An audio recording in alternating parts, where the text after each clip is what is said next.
But there has been a lot of different things happening, and that's why I missed the last 2 weeks. I had a very strange week. It's been about 2 weeks ago you probably heard about the floods. There was lots of floods all over this part of the United States. This was Missouri and Arkansas, because I live in northwest Arkansas. And normally I'm on top of a mountain. Normally I'm not affected by it. But this time, it was bad. You probably heard about the floods all over Oklahoma and Missouri and Arkansas. We had 10 inches of rain, and it just flooded the whole town out and everything. We've been calling it the 20-year flood because I know about 20 years ago, after I first came here, we had a really bad one that flooded out the entire town. But this one, I went down into town to my office, and I had a client that day, and it had been pouring all night, but I didn't think there was going to be anything unusual. And I was sitting in there with the client, and it was just raining so hard, but we didn't know how bad it was going to be yet. Well, the client said, I hear water running somewhere.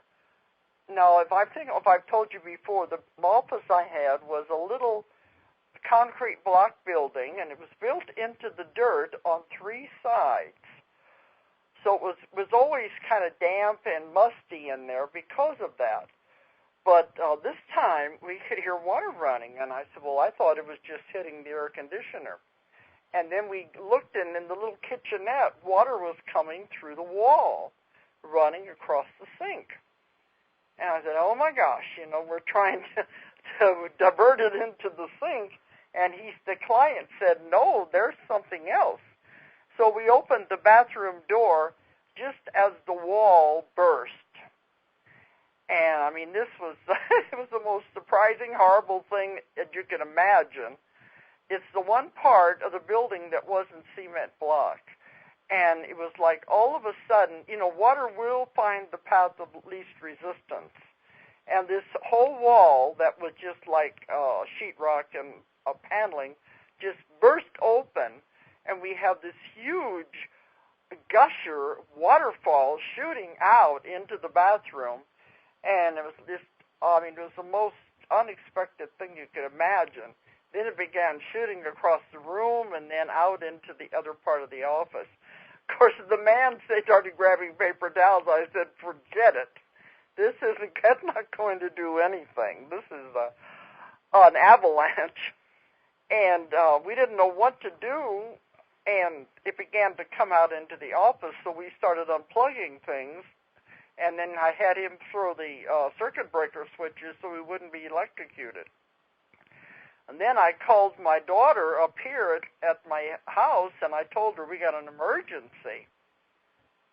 So she called the landlord, and in the meantime, my office is suddenly filling up with water. We ended up with 3 inches of standing water in the office. And I said, well, I'm just going to have to get out of here. I can't stay here. And the landlord happened to own the one motel, so he said, go on over there. Because here this client had driven, I think it was all the way from Wyoming. And he said, but I want to have my session. I said, well, I'm willing, but the office is not. So we had to try to get over to the motel to have the session. And in the meantime, we go out of the office into the street. The entire street is flooding. All of the culverts, everything was overflowing, and it was just waterfalls gushing out into the streets. It was just impossible to drive, and the whole town was going underwater. So that was quite an adventure. So we had to go and sit in a restaurant and wait until we could get some of it subsided enough that we could drive over to the motel so I can have the session with this man. And so I thought I was going to have to stay in town all night because it was really very, very bad. They said later, well, the restaurant across the street, the creek in back of it came all the way up and was coming in the restaurant. They said the courthouse had water in the basement. The motel was damaged. There was just water damage everywhere. And later when I tried to get home, we have a low-water bridge we have to go over, had a new bridge with huge 9-foot culverts. There were 2 of them that they put in, and they thought it would never, ever flood. Well, I tried to get home, and the bridge was completely washed out. These 9-foot culverts were floating down the river. So that meant I was going to be stuck. So, I mean, this was a really very, very bad flood. But one thing that was fascinating was during the session, when I was finally had the session with the man in this motel room, anybody that knows my work knows the people that I work with, what do you want to call it? I call it the subconscious, the oversoul, the higher self, the higher consciousness, that part that I work with that helps the people I work with. And also, they're the ones that give me information for my books. Well, at this time, toward the end of the session, after we had already done everything the man wanted, I came to the end of it, and I just asked them, I said, what in the world happened today with my office? And they started laughing, and they said, oh, we washed you out, didn't we? And, of course, I didn't think it was very funny. And they were laughing about it, and I said, what's going on? And they said, you have to move. You have to move higher, to a higher level. And then they said, you have to move to higher ground. And then they started laughing. Ha ha, we made a joke, didn't we? But they said it was time for you to leave that office and to move to something better. But knowing me, when I'm comfortable and everything is going all right, I just stay put until I'm forced out. And they said, oh, if we hadn't have burst on you, you wouldn't move. And they did. The wall burst through in the water, so I have no choice. I had to get out of there. And, of course, they thought this was very funny. But they said, no, you're going to be in a better place, and you're going to be there for quite a while.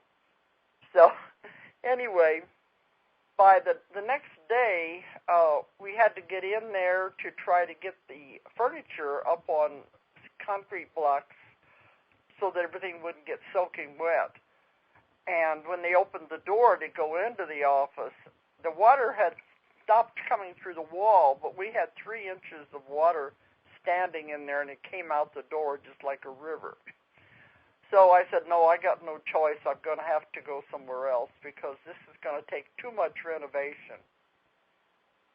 So we got everything up, and then that next morning I found there was an office about 3 or 4 blocks away from my present one that was a store, and it was for rent. So I ended up getting that. I guess it was sitting there waiting for me. Nobody had rented it and been sitting empty a year or more. And it's about 4 times as much room as I had. In the old one, I'd been in that old office for 4.5 years. I got comfortable with it, had a lot of very good energy. I had very good positive sessions there. But it didn't have any heat. I had to use little space heaters. So this new one has a lot of very good advantages. It does have central heat and air, about 4 times as big. So it's going to be really nice.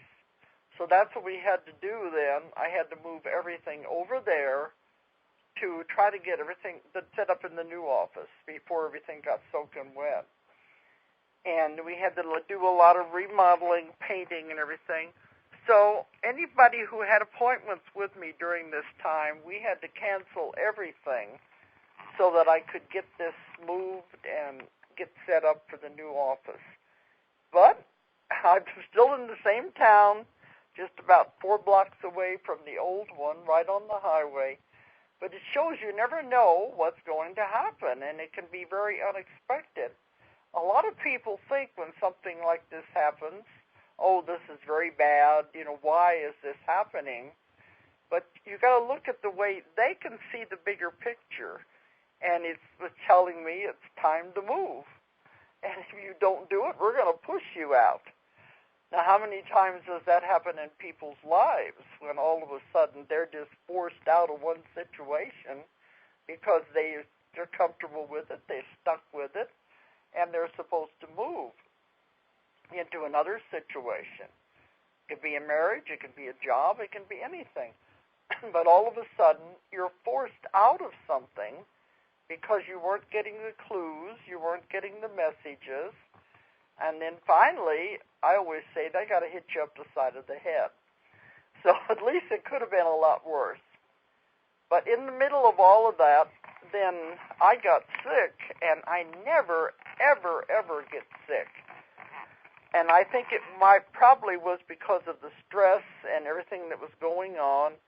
And my kids had the flu, and I think that was what it was. My resistance was run down.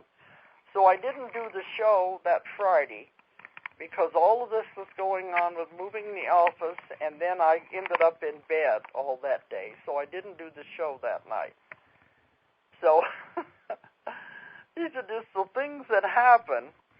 But so I just stayed in bed and kept programming my body that, okay, I got the message now. I'm resting, and so now we can get this out of my system, because otherwise I don't get sick. Now, that was on Friday. I had to get a plane on Monday morning I was in a conference in Kansas. And the last thing I wanted to do was to get on a plane, believe me, because I still felt awful, with the coughing and the stopped up head and everything, and getting over the flu, and I wasn't eating right. I said the last thing I wanted to do was get on a plane. But at least it wasn't that far. I went up to Chicago and transferred over to Kansas City. Then I had to do a 2-hour bus ride. This conference I didn't have on my schedule because it was a very different kind of a conference. There was about 120 people there, but they were all by invitation only. And that was why they told me, please don't put it on your website, because every time I list anything on my website that I'm going to be at, everybody comes. They want to sign up for it, and they wasn't going to have room. This has always been a very special, by invitation-only group. We were way out in the middle of nowhere in Kansas at Council Grove, and very isolated, like a retreat. But one thing about this group that I thought was very fascinating, it started 40 years ago. This was the 40th retreat conference that they'd had. 40 years ago it was started. And it was started by a man named Elmer Green. And he was interested in metaphysics. And as you know, 40 years ago, these things were not known and not talked about, because that's when I started my work, was 40 years ago. Metaphysics was just something no one talked about.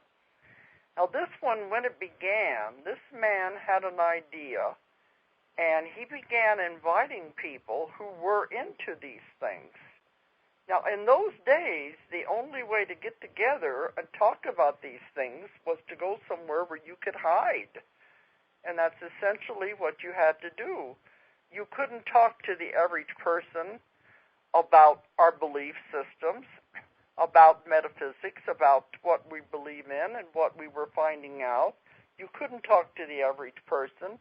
Most of the people think it's work of the devil.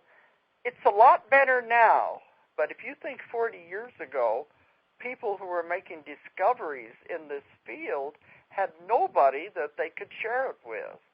There was very, very few books out, and those that were the pioneers had no one that they could confide in.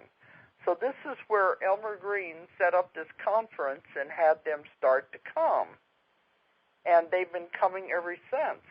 But they said, like at this one, they said, now we don't have to hide anymore. We can be more open because there's more people interested in this. But one of the first people that they had come when they were first forming 40 years ago, in those early days, one of them was Robert Monroe. And you remember Robert Monroe is the one who founded the Monroe Institute out there in Charlottesville in Virginia. And he was the one who wrote the very first books about out-of-the-body experiences. And he had made all these discoveries on his own of how to go out of the body. And it was just like something totally unknown and unheard of. Nobody knew what it was. And so he began devising his own technique to do this. So he was definitely a pioneer. And in his first books, he talked about how he discovered he could do this and how he began to go out of the body, and then he began to learn how to manage it and control it. So he was one of the very first ones. So you can imagine somebody like that discovering something like this. Who is he going to talk to? Most people would think he was crazy. So he was one of the first ones that came to meet with these groups of people as they sat there in seclusion, talking about things that nobody had ever heard of before. Wouldn't that have been wonderful to have been there in those days with an open mind, hearing about things that no one knew about? The things we take for granted now in metaphysics were totally unknown, and they were just beginning to scratch the surface. So that would have been wonderful and also frightening, because knowing you couldn't confide in people. Robert Monroe went on to found the Monroe Institute, which is still active today. He died a few years ago, where they have the Gateway programs and many other programs out there where they do teach his techniques now and how to go out of the body and how to use the brain synchronization, where they use machines now to show what's happening in the brains. So he was one of the pioneers, and they said there were many others in those early days talking about their discoveries. Now the things we take for granted were just beginning, just in the very budding stages, the baby stages back 40 years ago. So it was an interesting conference, but now it's almost like what they're talking about. Well, we've been there, done that, we've heard it. There was very little that I heard that I thought was new and different. That shows we've come a long way, made a lot of advances in those 40 years. But I was there that whole second week. This was last weekend. I couldn't do the show last Friday because I was out there. No telephones, nothing. When you're at these retreats, that you're away from everything. But that was the reason we didn't put it in my website, because I was asked to come and speak, but there was only invited people every year that are allowed to come to this conference. So anyway, that was what I was doing last Friday, so I didn't do a show then. So now I'm back home, and I'm feeling okay now, and I've got my office, we've got it repainted, and I'm finally going to start seeing clients this weekend. Because I just told my office, cancel everybody until we get back to normal. But everything just keeps changing and moving. I think everyone sees this. Our whole world is this way. It's like everything. And the weather definitely is having strange effects. Since that flood, we've had 3 more rains, and we just had 4 to 5 inches the other night. The ground is so saturated that it can't hold anymore, so everything keeps running off into the rivers and the creeks. So there's a lot going on with water, and we do know water is cleansing. So we're going to have to see what this is all about, because times are changing, things are moving, a lot of things going on in our world as we shift into this new world and the new earth. But next week I'll be at the UFO conference in Eureka Springs. And I've been helping with that for 20 years. I've been there since the very beginning when it started 20 years ago. So I'll probably have a guest there be somebody who's one of the speakers that I haven't had before.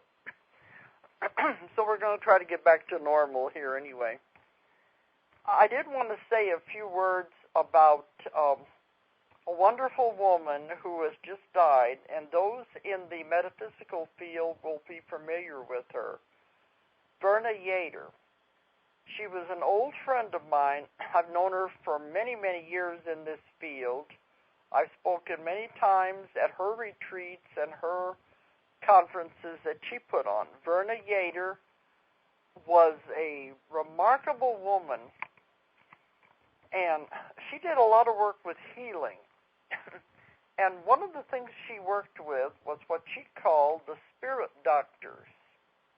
And she would go into trance, and these spirit doctors would speak through her, and they would heal a lot of the people that she would be at the conference or the talks. People would come up to her, and these spirit doctors working through her would heal. And it was very remarkable, and she did a lot of very important and valuable work. I had her on the show, it's been a year or more ago, and she'd come here to see me too. I was very surprised because I didn't know she was sick. When I was in Australia, and I was speaking at the Conscious Living Expo in Perth, she was supposed to be there because her name was on the program. She was supposed to speak just before I did. And I asked Patricia Hamilton, and she wasn't there, and they said she had pneumonia. Now I found out that she didn't even go to Australia because she was very ill, and her pneumonia was very bad. So I thought maybe she got sick when she got over there, but they said, no, she was sick. She didn't go to Australia. But I just thought it was a temporary thing. And then we just got the word she died on Good Friday. And it was a shock because someone working with such a powerful energy, you always think they could heal themselves. Don't they always say that? Healer, heal thyself. So I was surprised. And just before I went on the air tonight, her office called me because I kept wondering what happened. And by coincidence, I guess, they just called, and I said, I can't talk very long because I got to go on the radio. But they was telling me it was cancer, but it was a very rare, unusual type of skin cancer. And it must have spread very quickly because she wasn't sick that long. But they said it started on her arms, and this is just roughly what I've been getting. I may not even have all of the truth of the facts, but they said it started and it just spread very quickly, so there wasn't anything anybody could do. And she died on Good Friday. So some of you people may know Verna Yater, but she was very powerful in this. But it makes you wonder. We all come in to do a job. We have a work we do. We make a contract when we come into a life. There's always a reason. There's always something we're coming in to do. Now, her job was to heal people, and she did a lot of work good with that and spreading it and teaching it. She worked with hundreds of people. Why couldn't she heal herself? Why wouldn't these spirit doctors work on her? Now, that might be enough to cause doubt in some people, but we always know that when it's time, it's time. And when I've had Dr. O.T. Bonnet on the show, I've published 3 of his books, he always says in his books, no one dies until they're ready to die. Now, it may be hard for us to accept that, but nobody dies until they are ready to go. Now, that may not be consciously, but on the other level, it's time to go, they leave. And nothing is going to make them stay if it's not time for them to go. That's why I don't agree with doctors hooking patients up to machines and keeping them alive when they're not even there anymore. They've already gone. They're already out of the body, and all they're doing is trying to keep the shell alive, the vehicle, when they have no intention of coming back into it. So I know there's a lot of pros and cons, and there can be a lot of arguments about all of this, but this is what I've found. And he always said that no one dies until they are ready to die. I have a lot of clients that come to me when they have a child that has died, and this is always so difficult, and they all want to know why. Why did it happen? And when I do my sessions, it always comes out that the people, these part that I work with, the higher self, will always say they did what they came in to do, they were finished, and it was time to go. There was no reason to stay any longer. They had accomplished what they had set out to do, and it was time to go. Now, that's very difficult for the survivors to understand, the parents, because we see things in a much more emotional way. But they always say, what did the child teach you while they were alive? They were here for a reason. They were here to teach you something.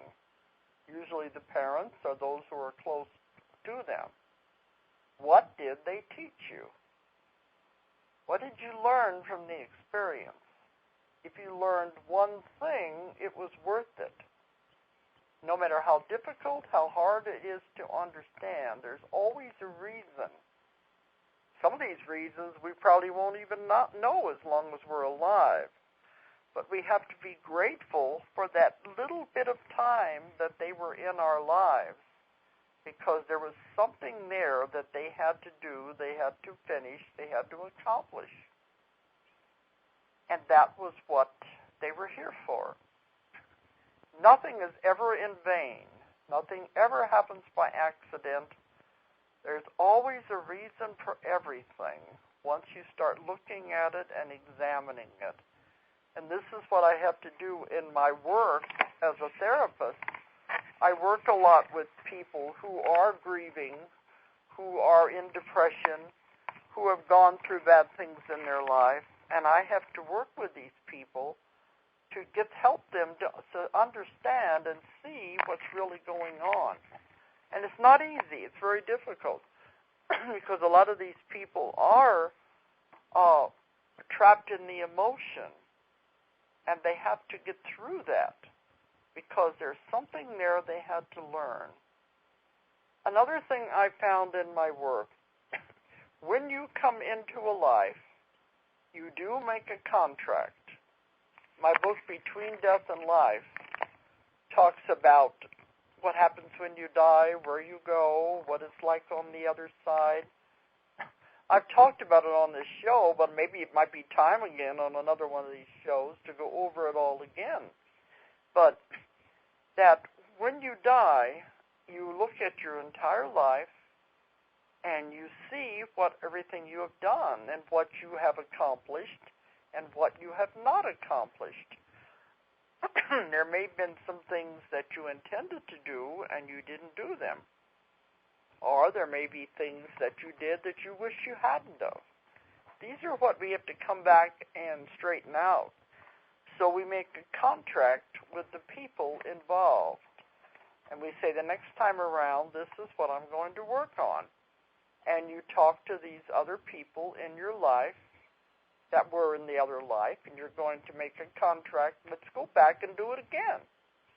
You talk to them on the other side before you come back.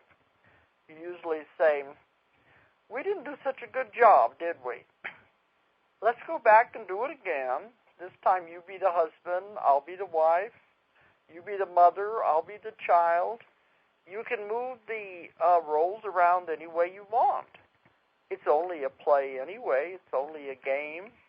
You can make it any way you want to. You can live any type of a part or a role. So you take on different parts, different characters, so to speak, to try to work it out, anything that you need to work out the next time around. So you make this contract, and you try anyway. They say that's all that we expect is that you just try. If you can't work it all out, that's fine. You can always come back and do it again the next time. The important thing is to try to work out the best you can. There's always more opportunities, but you don't want to make the same mistakes again, because then you're really in a rut. You're going to have to keep coming back again and again to work it out. So the main thing is to try to do the best you can and work out any problems you have with those people that are in your life. Not easy. Because when we come in here, then the memories are taken away.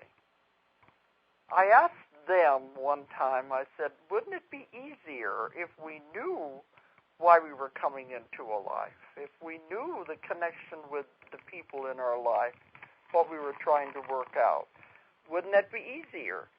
And they said, no, it wouldn't be a test if you knew the answers. This is just a school, that's all it is. And you come in to learn lessons. The two main lessons of Earth is you come to learn emotions and limitations. And they said Earth is a very challenging planet.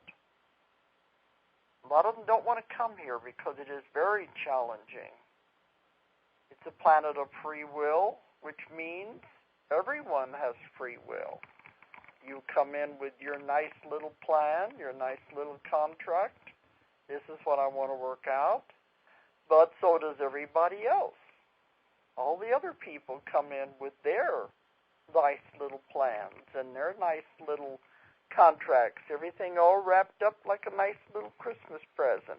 This is what I'm going to do, and I don't want to come back again. I want to get it done so I can get out of here. And it seems so simple. But you get down here, and everybody else has their nice little plans, and because we have free will, it doesn't work out the way we think it was supposed to. Everything bumps together, and we have all these emotions. On the other side, you don't have to deal with such strong emotions. Love, hate, jealousy.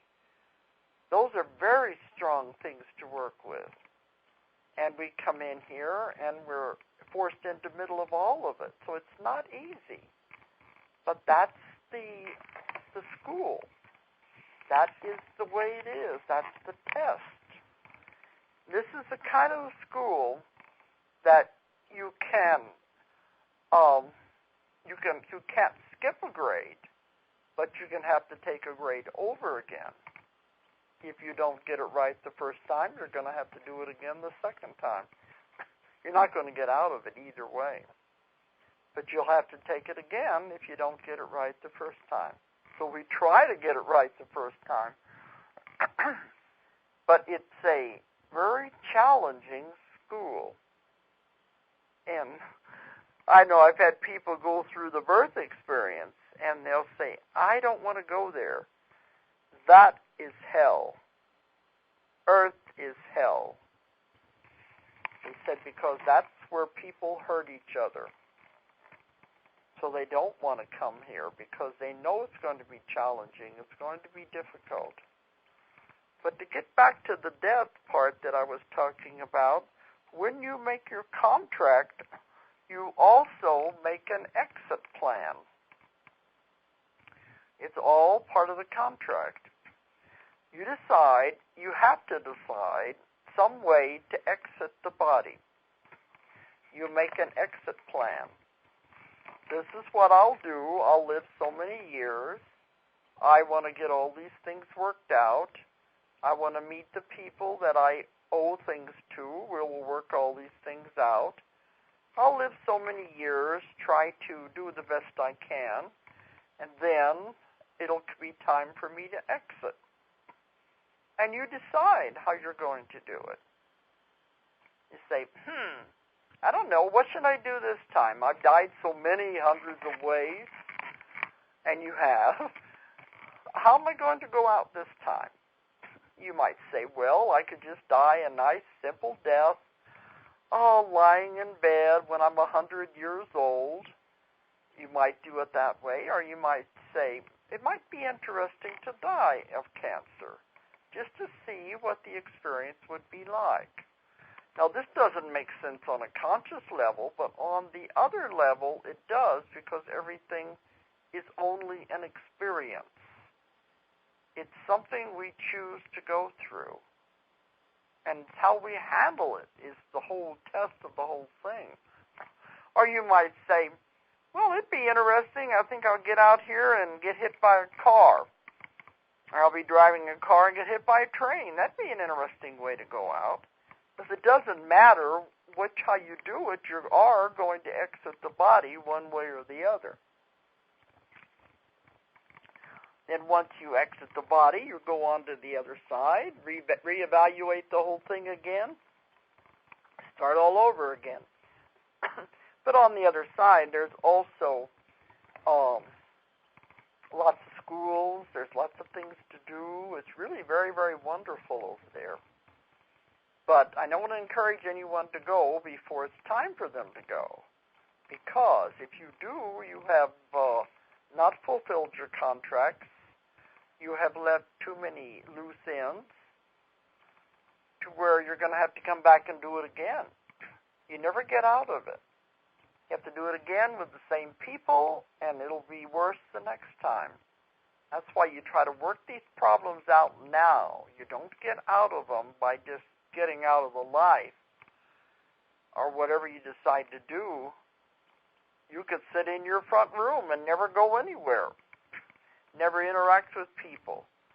But are you learning anything? Are you working out any karma? Are you doing what you're supposed to be doing?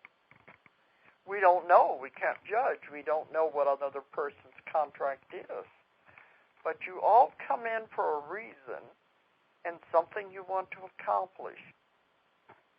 Now, it'd be easy if you could find that out. That's what I do in my work. People come to me, and we get the higher self to tell them what they came in for, what's their purpose. That's the most common question I get from people is, what is my purpose? What am I supposed to be doing? Why am I here? Am I on the right track? Most common question, and you'll usually be given the answer if it is appropriate for you to know, because sometimes it's not time for you to know. But most people want to know why I'm here. Am I doing what I'm supposed to be doing? Then they can get on with it. So anyway, apparently Verna Yater decided this was going to be her exit plan, that she would go out with this rare, unusual form of skin cancer. Even though she works as a very valuable healer, she was not able to heal herself. Maybe there's some more lessons in that there somewhere. I've known other healers, too, that were very famous, that they couldn't heal themselves. Maybe that's what it's all about. It's a lesson for everyone in some way. But the main thing is she did a great deal of good while she was here. And maybe she wasn't supposed to heal herself. But she did choose to go out that way. And we can't see the bigger picture. We know there's a lot more involved in everyone's life than we can see. Now, her life, I know, will be a legacy because she did accomplish quite a bit. But there's everyone's life, there's something there that others can get from it. Of course, when I was talking to her friend that called me, they said, she's working on the other side. We know she is. She's over there with these spirit doctors, and she's probably one of them now, where she's going to be more actively participating in her same work and just from a different angle. And she's probably laughing about the whole thing. because now she knows the answers.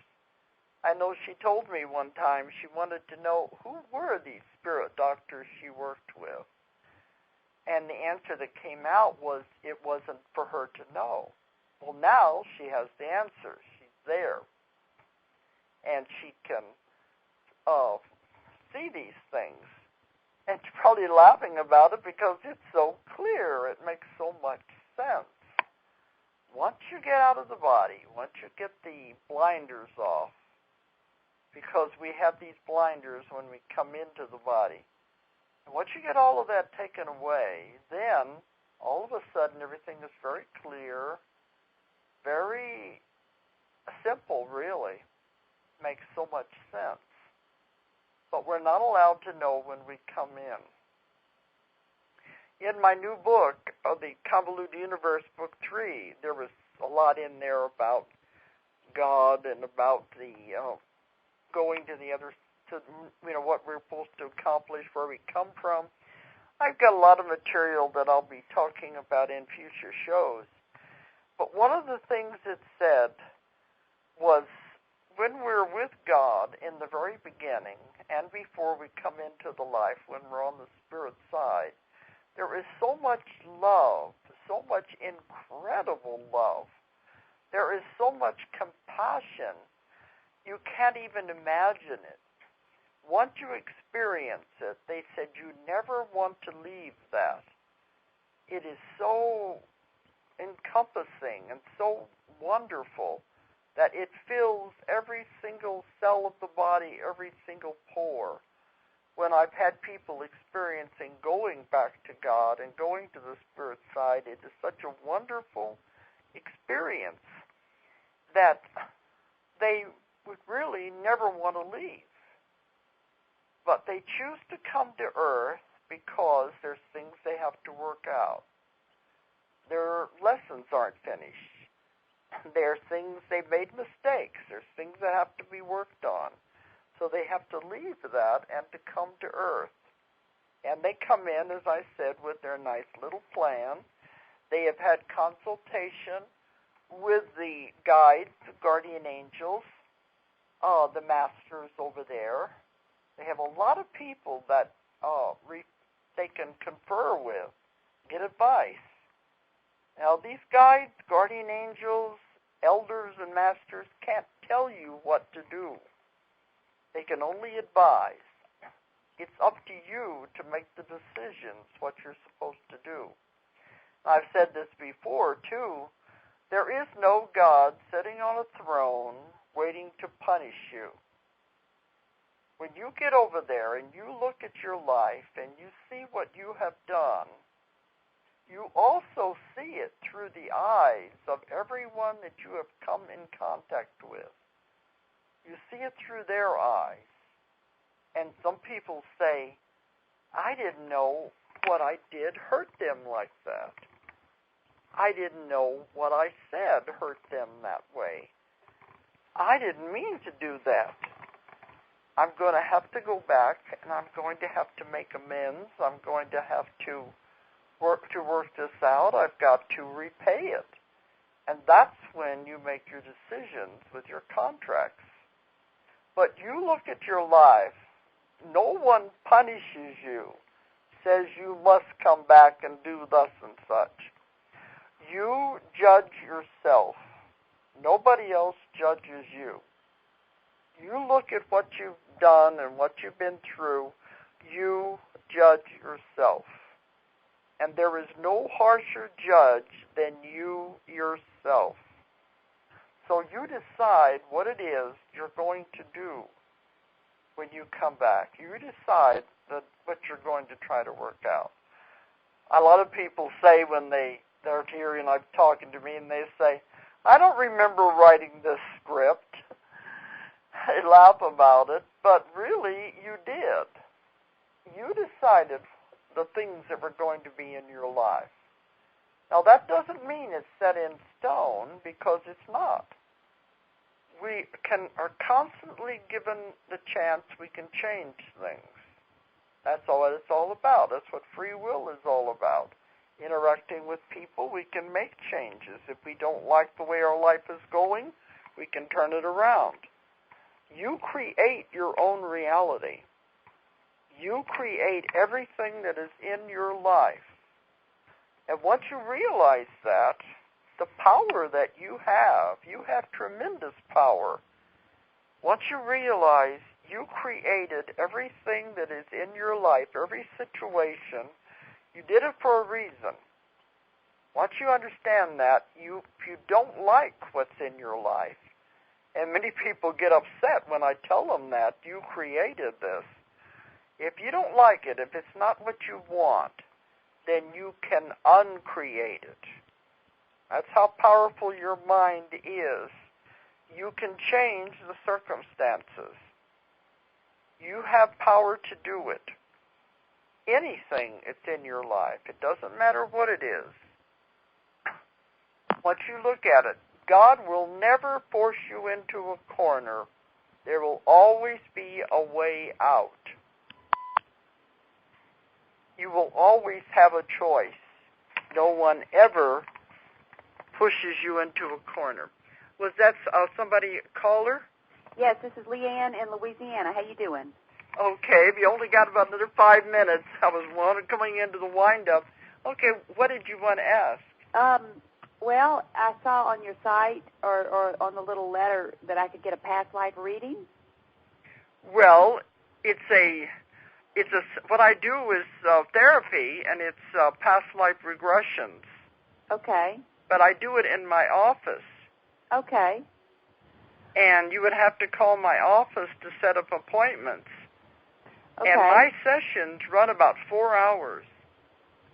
Okay. Because, it's nothing fast, because I only see the person one time, and people come from all over the world here to Arkansas. And like I said earlier, I got a new office now. Right. The other one was flooded out. But, yes, people come here to Arkansas to have sessions with me, and we do find the answers to their problems. But you'd have to call my office they have my schedule to see if there's any openings. And okay. I know I'm booked up for several months in advance. Sure. I have one question. Okay, but let me give you the 800 number if you do want to call. I see it on your site. Oh, do you? Okay, the 800 number. For in the past, when in this life, do we choose it and then we experience it here? Yes. But it seems like we have free will here. Yes. So if we're setting up these contracts before we come over here to meet with certain people, have children with certain people. Yeah. We picked those before we came here, right? Yes, you pick your parents, you pick your circumstances. What about your husband that you have children with? All of that is set up. And sometimes, if you have more than one husband, there was something you had to work out or something you had to learn before you went on to the next husband. But yes, you make arrangements with all of this. And we make mistakes. Uh-huh. It's, sometimes we make bad decisions. If you pick it before you came, I guess you recognize it. That's why you choose them here, because you recognize signs that that's them. Yes. A lot of people, when you first see somebody, you'll say, I have a feeling I know you. Uh-huh. Or a feeling of familiarity. And there's also people you meet that you say, oh, I don't like them. I don't want anything to do with them. That's right. They always say, trust your instincts, because all the memories are taken away whenever you come into the life. And it's for a reason. Because you're not supposed to know. You're supposed to just, like I said, it's not a test if you knew the answers. Now, our children, they picked us too, so it was already pre-planned, so they were kind of like cheering us on, ready to come in. And your children choose you.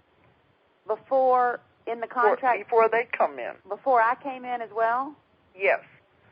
So or they decide, even after you're alive and you're married and everything, these children will say, okay, I want that woman for a mother and that for a father.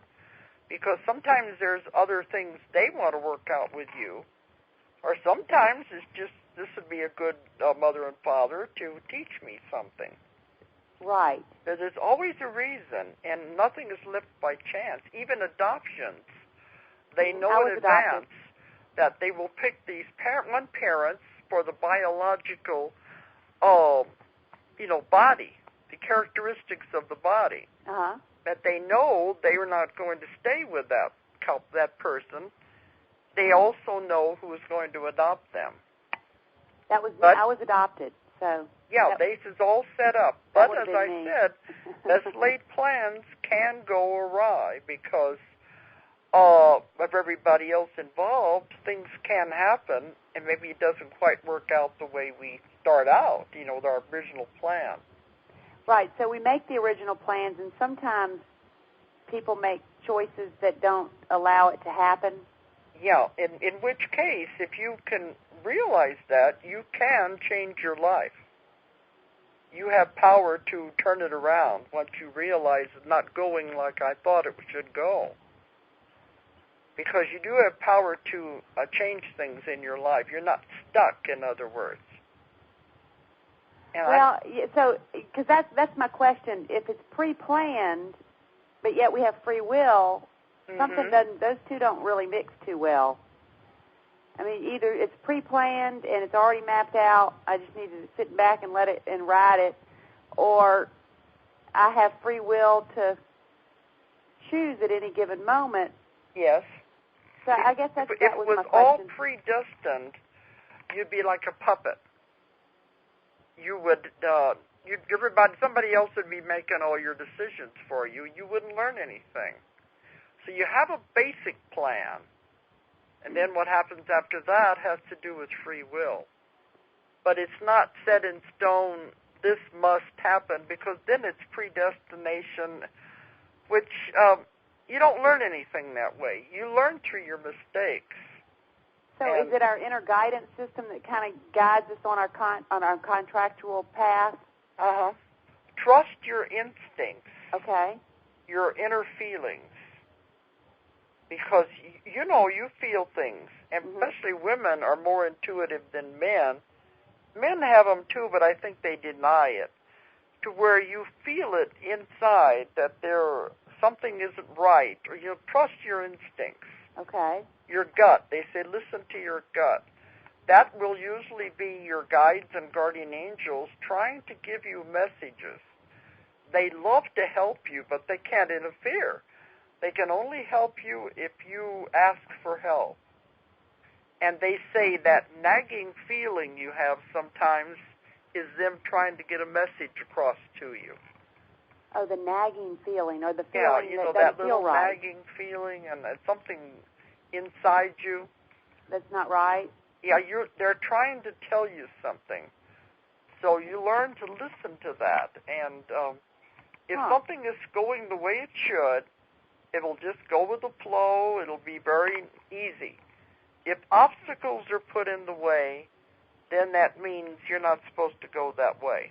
Really? They're trying to tell you something. It's like swimming upstream. It becomes difficult. Then because it's time. I put fingers on things that I wanted.